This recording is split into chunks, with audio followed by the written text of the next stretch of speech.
राजू शेट्टीजी सहकार मंत्री आहेत राज्याचे, पण आता कर्जमाफीचा नाद लागलाय असं वक्तव्य करतायत. आपली प्रतिक्रिया. बाबासाहेब पाटील हे ग्रामीण भागातून निवडून येणारे नेते आहेत. लातूर सारख्या दुष्काळी भागातून येतात.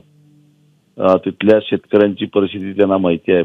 आत्महत्या सगळ्यात जास्त मराठवाड्यात शेतकऱ्यांच्या होत आहे आणि अशा परिस्थितीमध्ये बाबासाहेबांच्या सारखे मंत्री जर बोलायला लागले, ज्यांच्याकडे सहकार खाता आहे म्हणजे कर्ज खात्याशी निगडीत असणारं हे खातं आहे, आणि ते जर बोलत असतील की शेतकऱ्यांना नाद लागलाय कर्जमाफीचा, शेतकरी आम्ही निवडणुकीमध्ये शेतकऱ्यांना खुश करण्यासाठी असे आश्वासन देतो, म्हणजे हा निर्लज्जपणाचा कळस झालेला आहे.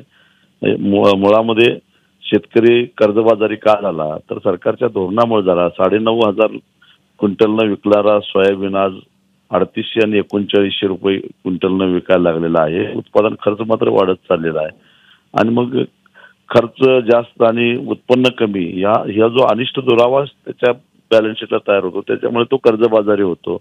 आणि मग अशा परिस्थितीमध्ये त्या शेतकऱ्याची चेष्टा करण्याच्या ऐवजी वस्तुस्थिती समजून घ्यावी. केंद्र सरकारचं धोरण कुठं चुकलंय, एक जबाबदार मंत्री म्हणून केंद्रामध्ये जाऊन बसलं पाहिजे की तुमच्या ह्या शेतीमालाच्या आयात निर्यातीच्या धोरणामुळे माझा शेतकरी गोट्यात यायला लागलाय, कर्जबाजारी व्हायला लागलाय, हे सांगायचं राहिलं बाजूला. शेतकऱ्यांची जर थट्टा करत असतील, तुम्हाला कर्जमाफी मागायचा नाद लागलाय असं म्हणत असेल, तर हा सरळ सरळ निर्लज्जपणाचा कळस आहे.